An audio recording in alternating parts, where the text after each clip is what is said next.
जय हिंद प्यारे बच्चों, सुप्रभात सभी को। प्यारे बच्चों, हम लोग जिस टॉपिक पे अध्ययन कर रहे थे सर्व शिक्षा अभियान, उसके अंतर्गत हमने पिछले क्लास में जो आप लोगों को बताया था कि सर्व शिक्षा अभियान के अंतर्गत कौन कौन सी योजनाएं चलाई गई थी और कौन कौन सी सुविधाएं उपलब्ध कराई गई थी, उसी में कुछ और पॉइंट्स छूट गए हैं जो आप लोगों को आज मैं बताने जा रहा हूं, अवगत कराने जा रहा हूं। तो ध्यानपूर्वक आप लोग सुनिएगा प्यारे बच्चों। सर्व शिक्षा अभियान जो टॉपिक चल रहा था, अब सर्व शिक्षा अभियान के अंतर्गत किए जा रहे कौन से कार्य हैं वो मैं आप लोगों को अवगत करा रहा हूं कि सर्व शिक्षा अभियान के अंतर्गत कौन कौन से कार्य किए जा रहे हैं। ठीक है, जिसमें मुख्यतः कुछ कार्यों पे हम लोग आप लोगों का ध्यान आकर्षित करवाएंगे, जिसमें पहला है कि पिछड़े बालकों की शिक्षा पर विशेष जोर दिया जा रहा है।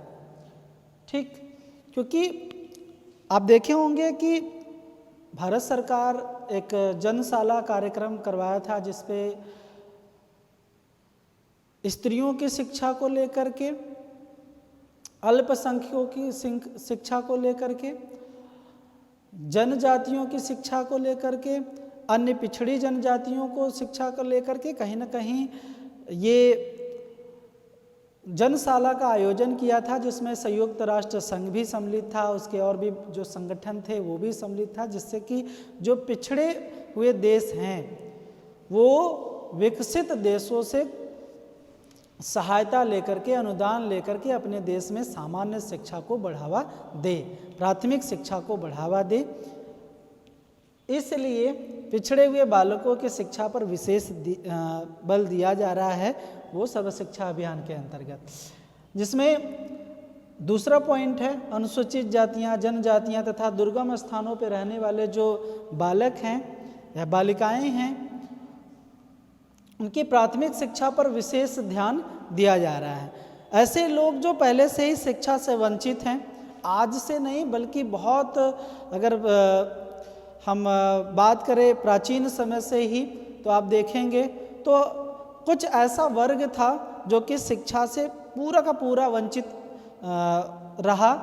जिसमें अगर हम वैदिक काल की बात करें, बौद्ध काल की बात करें, बौद्ध काल में तो ये भी देखा जाता है कि देखेंगे कि कुछ ऐसे थे जो अपराधी किस्म के थे या फिर चांडाल थे, उनको शिक्षा के लिए कोई स्थान बौद्ध मठ और विहारों में नहीं है।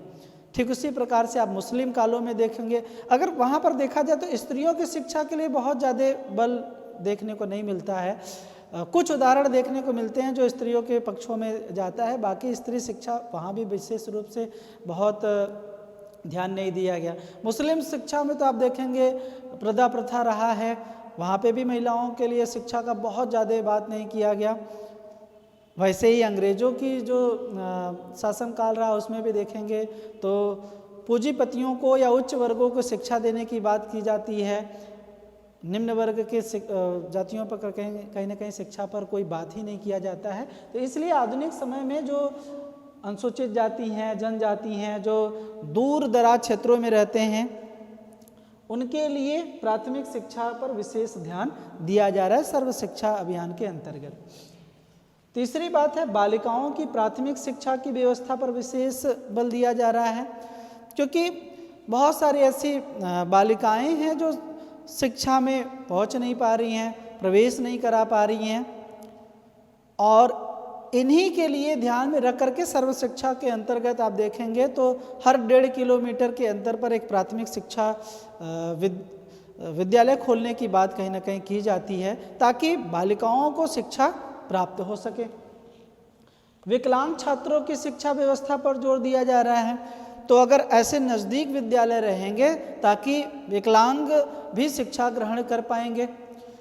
इसीलिए आप देखे होंगे कि विकलांगों की शिक्षा देने के लिए समावेशी शिक्षा की बात की जा रही है, ताकि वो सामान्य बच्चों के साथ ही बैठ करके एक ही विद्यालय में शिक्षा ग्रहण कर सके, ताकि सबका साथ सबका विकास हो सके।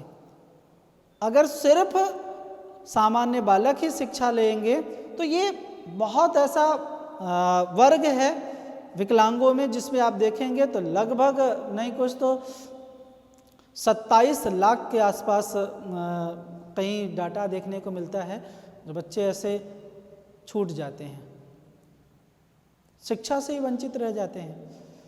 और विकलांग में या विशिष्ट में काफ़ी कैटेगरी है, सिर्फ एक बात नहीं करते हैं। उसमें आप देखेंगे तो अंधे बालक आते हैं, बहरे बालक आते हैं, शारीरिक रूप से, मानसिक रूप से, बौद्धिक रूप से, सामूहिक रूप से जो विशिष्ट हैं, विकलांग है, उनकी बात कर रहे हैं। तो कहीं ना कहीं ऐसे लोगों को भी शिक्षा का अवसर सर्व शिक्षा के अंतर्गत मिलना चाहिए, या बल दिया जा रहा है।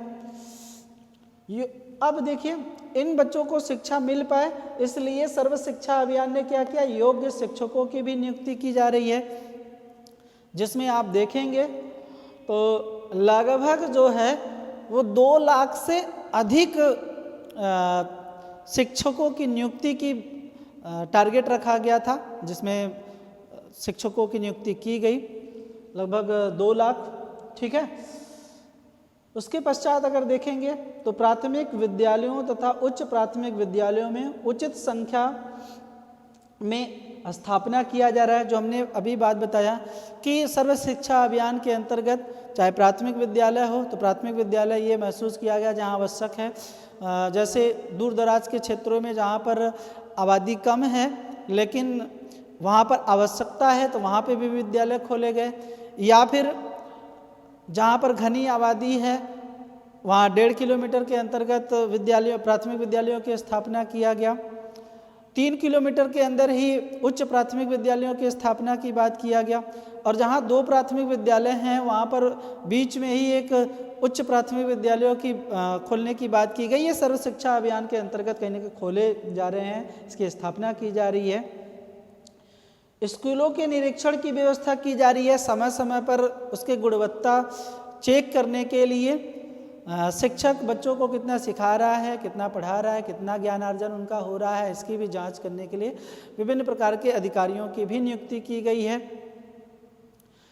और इसके साथ साथ अभी देखेंगे तो इसके अंतर्गत और भी विभिन्न कार्य किए जा रहे हैं, जिसमें हम ये देखते हैं कि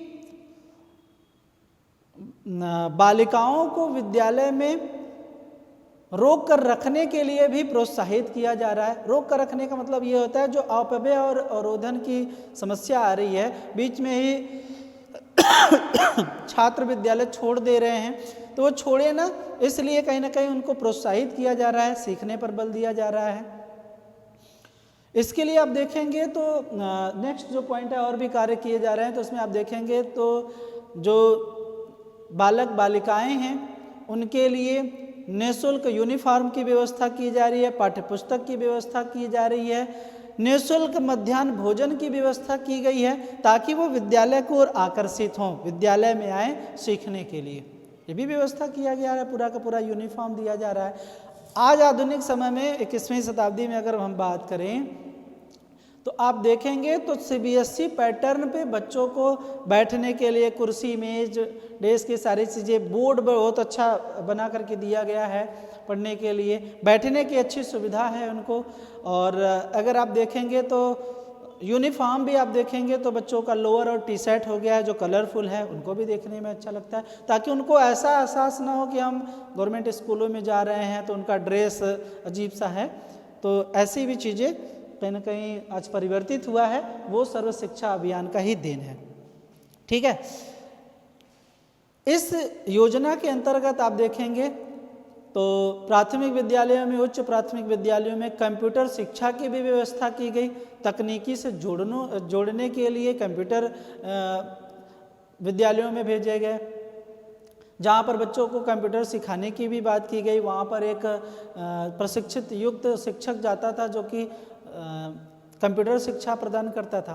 तो ये बहुत सारे अगर कार्य आप देखते हैं जो विद्यालयों में किए गए प्यारे बच्चों, तो इस कार्यों को आप फटाफट नोट कर लीजिए जो दिए गए हैं, जो आपके बोर्ड पे लिखे गए हैं। मैं बोर्ड के सामने से हट जा रहा हूँ ताकि आप लोग अच्छे से इसको उतार पाएँ, तो इसको फटाफट नोट कर लीजिए, फिर उसके बाद आगे बढ़ते हैं। ठीक है, आप लोग नोट कर लें पहले।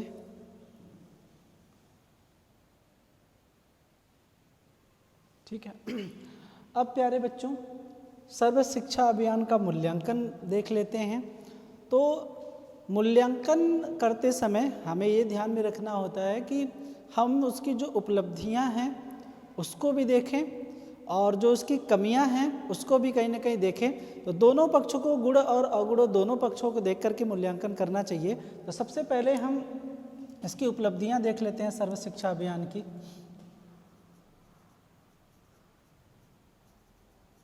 कि क्या उपलब्धियां हासिल किया है सर्व शिक्षा अभियान। तो सबसे पहले जो उपलब्धि हमारे सामने देखने को मिलती है कि दिसंबर 2014 तक 4 लाख विद्यालयों की स्थापना की गई या खोले गए, कह सकते हैं, विद्यालय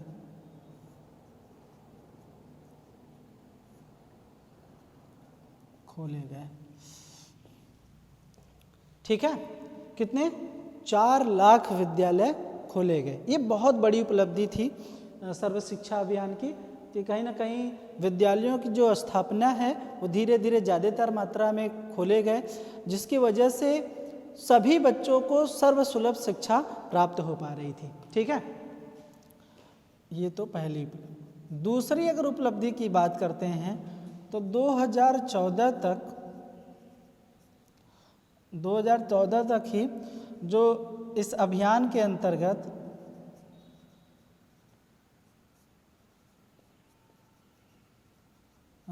जो अभी हमने आपको बताया, कितना? 2 लाख या 2 लाख लगभग कह सकते हैं, 2 लाख से अधिक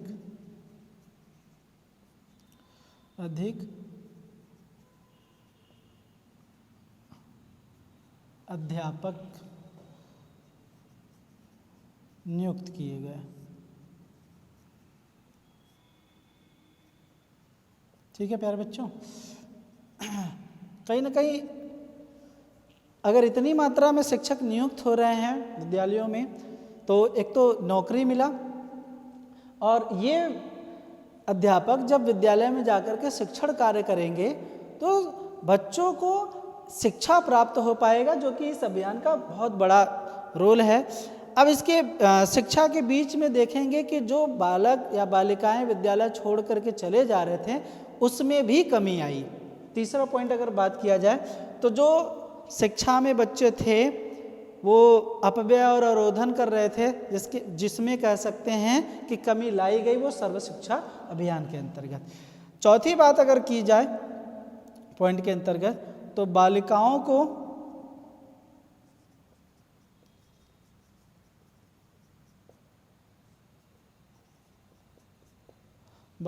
को स्कूलों तक या स्कूलों की तरफ आकर्षित करने में काफ़ी हद तक सर्व शिक्षा अभियान जो है कारगर सिद्ध हुआ। ठीक है, क्योंकि बालिकाओं को स्कूलों की तरफ पहले कहीं ना कहीं आकर्षित उतना नहीं किया जा रहा था। लोग, अभिभावक जो है बालिकाओं को विद्यालय भेजने में संकोच करते थे, असुविधा महसूस करते थे, लेकिन इस अभियान के अंतर्गत बालिकाओं को कहीं ना कहीं विद्यालय की तरफ आकर्षित किया गया और विद्यालय में इनके भी नामांकन में वृद्धि देखने को मिली। ठीक है, यहाँ पे मैंने एक पॉइंट और बता दिया था, तो शायद 5वां होगा, लेकिन मैं चौथा लिख रहा हूँ क्योंकि एक पॉइंट मैंने वैसे ही बता दिया था कि विद्यालयों में बच्चों को रोकने में भी प्रोत्साहन मिला था। ठीक है, अब देखें अगर उसके बात किया जाए तो विद्यालय की ज़रूरत के हिसाब से नए भवन बनाए गए, क्योंकि विद्यालय में किसकी आवश्यकता होती है? भवन की आवश्यकता होती है, फर्नीचर की आवश्यकता होती है, और कह सकते हैं और भी जो आवश्यक उपकरण होते हैं या और भी आवश्यक जो शिक्षण सहायक सामग्री होती हैं वो भी कहीं ना कहीं उपलब्ध कराया गया। ठीक, यहाँ पर अगर आप देखेंगे तो निःशुल्क जो पाठ्य पुस्तकें हैं वो प्रदान की गई, स्कूल में जो ड्रेस होते हैं वो ड्रेस दिया गया, और बच्चों को जो मैंने बताया था कि और भी आकर्षित करने के लिए मध्याह्न भोजन भी उपलब्ध कराया गया। ठीक है, तो क्या क्या है, स्कूल ड्रेस जो कि निःशुल्क था, और भी निःशुल्क क्या है, मध्याह्न भोजन, मध्याह्न भोजन दिया गया। ठीक है, और पाठ्य पुस्तक दिया गया, पाठ्य पुस्तक प्रदान किया गया। ठीक है, अब नेक्स्ट जो पॉइंट है, सर्व शिक्षा अभियान के अंतर्गत ये भी उपलब्धि हासिल किया गया कि जो पाठ्य पुस्तक में चल रहे आपकी किताबें थी उनमें भी समय समय पर क्या किया गया, सुधार किया गया, परिवर्तन किया गया, बच्चों की आवश्यकता उपयोगी कहीं ना कहीं पाठ्य पुस्तकों का निर्माण किया गया। ठीक है, और जो लगा कि उपयुक्त है वो पाठ्य पुस्तक चलाई गई। तो कह सकते हैं समय समय पर पाठ्य पुस्तकों में सुधार किया गया था। ठीक है, पाठ्यक्रमों में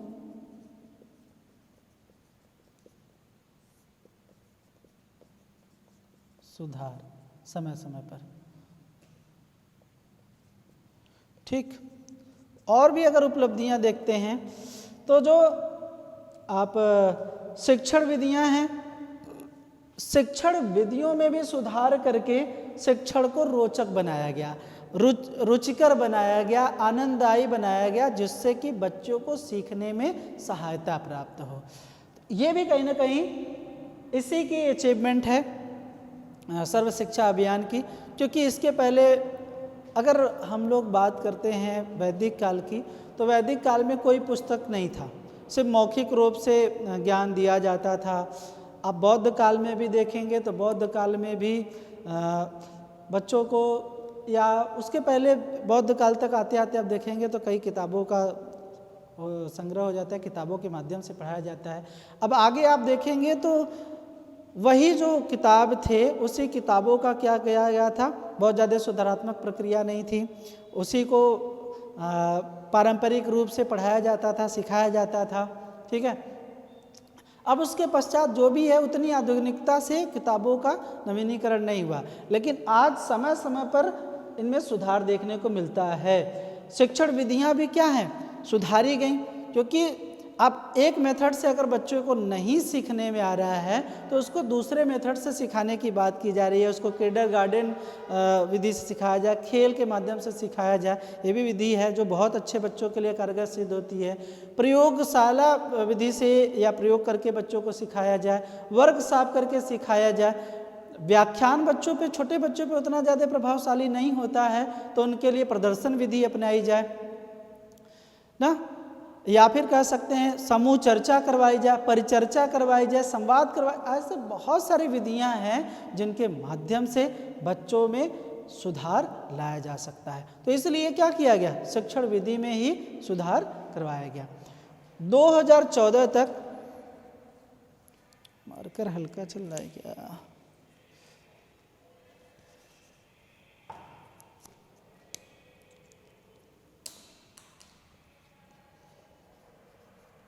2014 तक निश्चित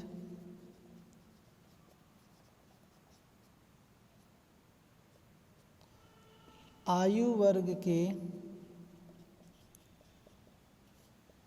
छात्रों के लिए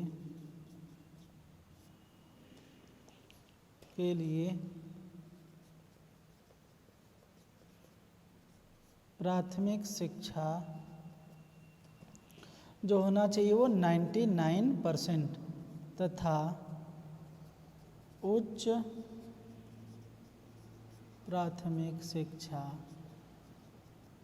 90% तक छात्रों के लिए सर्वसुलभ करवाया गया। ठीक है, तो 2014 तक निश्चित आयु वर्ग के जो छात्र हैं उनके लिए क्या किया गया, प्राथमिक शिक्षा 99%, ताकि सभी को 100% शिक्षा मिल पाए, सुलभ हो पाए, और उच्च प्राथमिक शिक्षा 90% तक कहीं न कहीं सर्वसुलभ हो पाए। ये सर्व शिक्षा की उपलब्धियां थी। ठीक है। और इसके साथ साथ अगर देखा जाए तो सरकार की जो, इसका कैप खो गया है, सरकार की जो योजनाएं थी उन योजनाओं को धरातल पर जमीनी स्तर पर कहीं ना कहीं उतारा जाए ताकि सभी लोग इसका लाभ ले सकें या उठा सकें। ठीक है। तो प्यारे बच्चों, इस उपलब्धियों को आप लोग नोट कर लीजिए, फिर उसके पश्चात हम लोग कमियों को देखेंगे। ठीक, पहले इसको नोट कर लीजिए, उसके बाद आगे बढ़ते हैं। ठीक है प्यारे बच्चों, तो अब थोड़ा सा कमियां देख लेते हैं।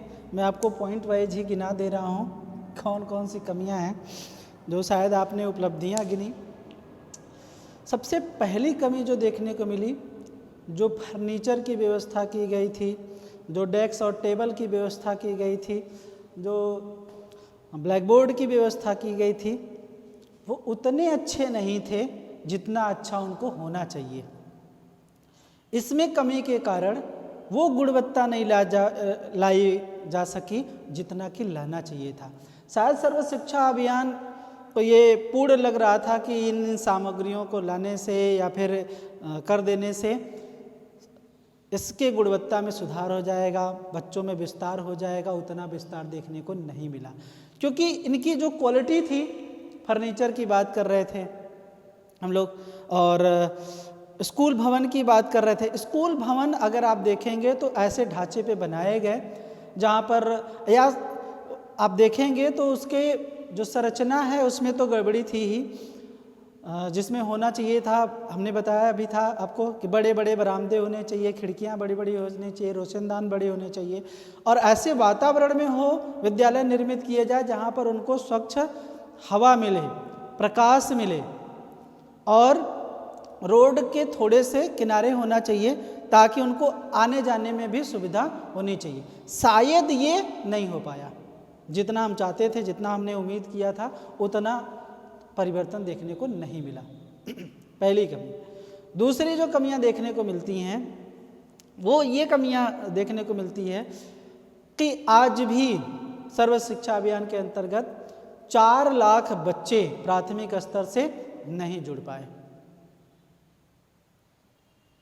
4 लाख बच्चे जो है प्राथमिक विद्यालयों में अपना कह सकते हैं कि पंजीयन नहीं कराए। 2 लाख ऐसे बच्चे थे जो कि प्राथमिक स्कूलों में प्रवेश ही नहीं करा पाए, और 2 लाख ऐसे बच्चे थे जो प्रवेश तो कराए लेकिन कुछ समय पश्चात ही विद्यालय को छोड़ करके चले गए। ये 4 लाख ऐसे बच्चे थे जो शिक्षा से ही वंचित रह गए, और 4 लाख अपने आप में कहीं ना कहीं ये बहुत बड़ा रेशियो देखने को या संख्या देखने को मिलता है। हम बात करते हैं जब हमने उपलब्धियों में गिनाया कि 2 लाख से अधिक, ये सिर्फ कागज के रूप में दिखाने के लिए था कि 2 लाख से अधिक नियुक्तियां कर दिए गए शिक्षकों की, जो कि ये अगर वास्तविकता या धरातल पे देखी जाती है तो उतनी नियुक्तियां भी सही ढंग से नहीं हुई थी, जिसकी वजह से ये प्रभावित हुआ। और उसके साथ साथ देखेंगे तो सर्व शिक्षा अभियान से ऐसा लगता है कि जो हमने उपलब्धियां है वो सब कुछ हमने प्राप्त कर लिया है। आज भी कहीं ना कहीं वास्तविकता से अगर परिचित कराया जाए तो देखा जाता है कि कुछ बच्चे ऐसे हैं जो वहाँ पर नाम तो लिखा लेते हैं लेकिन विद्यालय में मौजूद नहीं हैं। वो अपने कामों में लगे हुए हैं, जो उनके घर पे जो कार्य चलते हैं या फिर कहीं और कार्य जो अभिभावक लगा देते हैं उस कार्यों में लगे हुए हैं। बालक और बालिकाओं का जो अनुपात की बात करते हैं, रेशियो, आज भी बालिकाओं का बहुत कम देखने को मिलता है बालकों की अपेक्षा।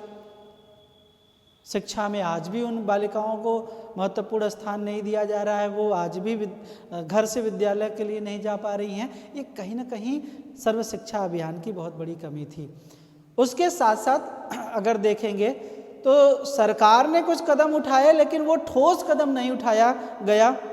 ये आंदोलन ठोस रूप से नहीं पहुंचा, जिससे कि सभी राज्यों में कह सकते हैं उतना उन्नति नहीं देखने को मिला। और उसके साथ साथ अभिभावक भी उतने जागरूक नहीं हो पाए जो अपने बच्चों को उचित शिक्षा देने के लिए तत्पर हों। ये भी कमी देखने को मिला, क्योंकि देखिए हम अनिवार्य और निःशुल्क शिक्षा की बात करते हैं, लेकिन क्या आज भी वो बच्चे प्राथमिक विद्यालयों में पढ़ने के लिए जा रहे हैं? निःशुल्क तो है, अनिवार्य तो है, वो सारी चीज़ें दी जा रही हैं, लेकिन क्या बच्चे विद्यालय तक पहुंच पा रहे हैं? और साफ उत्तर मिलेगा कि नहीं। आज वर्तमान समय में भी अगर देखेंगे तो विद्यालय खुले हुए हैं, भवन तो खड़े कर दिए गए हैं, लेकिन वहाँ पर बच्चे ही नहीं हैं। और जहाँ बच्चे हैं वहाँ टीचर ही नहीं पहुँच पा रहा है। तो ये बड़ी हिंदुस्तान में विडंबना है, जिसकी वजह से प्राथमिक शिक्षा का जो लक्ष्य निर्धारित किया गया था, क्योंकि यहाँ पे हमने पूरा का पूरा 10 साल का वो लक्ष्य निर्धारित किया था, उस लक्ष्य की प्राप्ति कहीं ना कहीं नहीं हो पाई। क्योंकि इसको कागजों में तो अच्छा दर्ज किया गया था, लेकिन इसको जमीनी स्तर पर नहीं उतारा गया। इसका सबसे बड़ा कारण यही है, जिसकी वजह से ये उपलब्धियों को, अपने लक्ष्यों को पूरा नहीं कर पाया। ठीक है प्यारे बच्चों, तो 100% जो हम चाहते थे कि बच्चों को शिक्षा मिल पाए बिना किसी भेदभाव के, जाति, भाषा, रंग, लिंग, किसी भी भेदभाव के बिना कहीं ना कहीं शिक्षा दे पाए, वो लक्ष्य कहीं ना कहीं सर्व शिक्षा अभियान पूरा नहीं कर पाया। किया, लेकिन उतना जितना हमने अपेक्षा किया था उतना पूरा नहीं हो सका। ठीक है, तो ये था पूरा का पूरा पॉइंट बच्चों। अच्छा, मैं आपको एक पॉइंट और बता देता हूँ इसी के अंतर्गत कि सर्व शिक्षा अभियान को सुदृढ़ बनाने के लिए कौन कौन से सुझाव दिए गए हैं।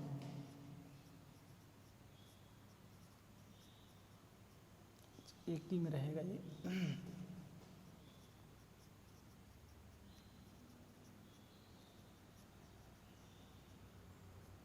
अभियान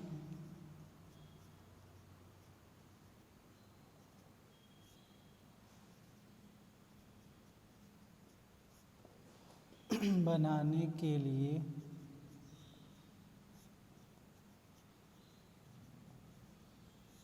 सुझाव। ठीक है प्यारे बच्चों, इस पॉइंट को भी समझ लीजिए आप यहीं पर। ठीक है, तो अब सुझाव भी देख लेते हैं। पहली चीज कि सर्व शिक्षा अभियान के अंतर्गत जो बालकों को सुविधाएं दी जा रही हैं, उपकरण जो दिए जा रहे हैं, वो उचित मात्रा में दिए जाएं। दूसरी चीज, जो बालिकाओं को निःशुल्क पाठ्य पुस्तक और ड्रेस दिए जा रहे हैं, वो बालकों को भी निःशुल्क प्रदान किए जाएं, उसमें भी किसी प्रकार का भेदभाव न किया जाए। क्योंकि बालिकाओं को सिर्फ दिया जाता है, बालकों को नहीं दिया जाता है, तो कहीं ना कहीं बालकों को भी उसमें सम्मिलित किया जाए। तीसरी जो बात है, उसमें जो स्कूल के ड्रेस हो गए, जूते हो गए, और भी अगर बात करेंगे तो पाठ्य पुस्तक हो गया, जो चीज़ें सामग्री दी जा रही है उसमें किसी भी प्रकार का भेदभाव नहीं होना चाहिए। जाति, धर्म, समुदाय, लिंग, किसी भी प्रकार का भेदभाव नहीं करना चाहिए। ये भी सुझाव दिया गया सर्व शिक्षा अभियान के अंतर्गत कि जो ग्राम सभा में समितियां बनी रहती हैं, जिसमें गांव के कुछ सदस्यों को सम्मिलित किया जाता है, उसमें अधिकतर जो सदस्य होते हैं वो अनपढ़ रहते हैं, कम पढ़े लिखे रहते हैं। तो उसके अंतर्गत पढ़े लिखे व्यक्तियों को सम्मिलित किया जाए, जो शिक्षा के बारे में जानते हों, जो शिक्षा से परिचित हों, तभी इसको बढ़ावा मिल सकता है। दूसरी बात कि सरकार ने जो BRC या फिर ये CRC बनाया हुआ है, उनको उत्तरदायित्व दिया जाए कि शिक्षा की गुणवत्ता लाई जाए, उसके लिए समय समय पर जांच किया जाए, परख किया जाए। और सबसे महत्वपूर्ण कि इस योजना को बढ़ावा देने के लिए जो सरकार करोड़ों रुपया खर्च कर रही है एडवर्टाइज पे, प्रचार प्रसार पे, जिसमें टीवी पे, रेडियो पे आप देखते होंगे कि पोस्टर है, न्यूज़पेपर में भी पोस्टर आते हैं जिस पे कहीं ना कहीं बहुत ज़्यादा पैसा खर्च होता है सरकार का, उसको बंद करके बल्कि ये उत्तरदायित्व अध्यापकों को दिया जाए, जो कि गांव-गांव तक जा कर के बच्चों को रैली या पोस्टर के माध्यम से जन जागरूकता फैलाएं, शिक्षा के लिए लोगों को प्रेरित करें। ये तभी सर्व शिक्षा अभियान पूर्ण हो पाएगा। उससे भी महत्वपूर्ण चीज़ जो आप वर्तमान समय में एक देख रहे होंगे, जिसकी वजह से मैं समझता हूँ कि सरकार ने जो ये मिड डे मील योजना लागू किया हुआ है, जिसमें कि टीचर का जो मुख्यतः काम होता है वो शिक्षण देना होता है, लेकिन शिक्षकों को ये दिशा निर्देश दे दिया जाता है कि बच्चों के लिए जो मध्याह्न भोजन बन रहा है उसकी देख रेख करें, किस प्रकार से बन रहा है, उसको पहले आप खाएं फिर उसके पश्चात बच्चों को खिलाएं। तो उसका तो आधा जो समय होता है वो खाने खिलाने में ही व्यतीत हो जाता है, जिसकी वजह से जो उनका मूलतः जो कार्य होता है शिक्षण देना वो पूरा नहीं हो पाता है। तो इसके लिए सरकार को दूसरे संस्थाओं को नियुक्त कर देना चाहिए जो भोजन को बनाना और खिलाना हो जाए। आज वर्तमान समय में मैं देख रहा हूँ, सर्व शिक्षा अभियान के अंतर्गत ही करना चाहिए, लेकिन वर्तमान समय में मैं देख रहा हूँ जो रसोई घर को ख़त्म कर दिया गया है लगभग कुछ जगहों पे, जिसमें एक संस्था को दे दिया गया है ये भोजन बनाने का। वो भोजन बना करके वैन में भर करके वो विद्यालय पर लाती है और विद्यालय में ही जो चीज़ें हैं उसमें पलट करके चली जाती है, दे देती है, और उसके बाद जो रसोइयाँ वाली होती हैं उसको खाने खिलाने का काम करती हैं। तो अब विद्यालय में खाना बहुत जगहों पर नहीं बन रहा है। तो ये बड़ी अच्छी चीज़ है, क्योंकि आधे से ज़्यादा समय बच्चों के भोजन में ही चला जाता था। और एक चीज़ और मैं भी देखता हूँ, जो शिक्षा में गिरावट भी आई है, जिसकी वजह से, या छात्रों में भी कह सकते हैं गिरावट आई है। कुछ जो मध्यम वर्ग के या उच्च वर्ग के जो लोग हैं वो अपने बच्चों को इसी मध्याह्न भोजन के कारण विद्यालय नहीं भेजते हैं कि हमारे बच्चे जाकर के क्या भोजन के लिए भोजन हमारे पास नहीं है जो भोजन के लिए पढ़ने जाएंगे। तो इसलिए वो अपने बच्चों को शायद ये समझते हैं कि हम सक्षम हैं, हम ऐसे विद्यालयों में नहीं भेजेंगे, इसलिए कहीं ना कहीं वो वहाँ पर नहीं भेजते हैं। और जो खाने के लिए भी थोड़ा सा सक्षम है या फिर थोड़ा सा संपन्न है तो सीधा का सीधा वो CBSE बोर्ड के स्कूलों में अपने बच्चों को भेजता है। तो ये मध्याह्न भोजन की वजह से भी छात्रों की संख्या में कहीं ना कहीं कमी आई है, जो विद्यालय में बच्चों को खिलाया जाने लगा, दिया जाने लगा। तो ये कुछ सुझाव थे प्यारे बच्चों, जो अध्यापकों को यहाँ से हटाया गया, क्योंकि मूल जो काम है उनको शिक्षा दीक्षा देना है, भोजन पका के खिलाना नहीं है। तो उसके लिए सरकार दूसरी संस्थाओं को नियुक्त कर दे, उसी समय नियुक्त कर दी होती तो ज़्यादा अच्छा रहता। शायद आज हम जो कमियां देख रहे हैं वो कमियां देखने को नहीं मिलती। तो ये बहुत सारे सुझाव कहीं ना कहीं प्यारे बच्चों बताए गए। आई होप आप लोगों को जितनी भी चीज़ें यहाँ पर बताई गई हैं आपको समझ में आई होंगी। प्यारे बच्चों, अगर जो चीज़ें पॉइंट्स आपको क्लियर नहीं हुआ होगा तो आप कमेंट करके पूछ सकते हैं, सर ये चीज़ें अच्छे तरीके से नहीं समझ में आया, आपको फिर से पुनः आपको दूसरे क्लास में बताया जाएगा, समझाया जाएगा या समझाने का प्रयत्न किया जाएगा। ठीक है, तो आज के लिए इतना ही था प्यारे बच्चों। नेक्स्ट जो क्लास होगा दूसरे टॉपिक पे होगा, तो दूसरा टॉपिक देखने के लिए, समझने के लिए आप लोग बने रहिएगा। धन्यवाद।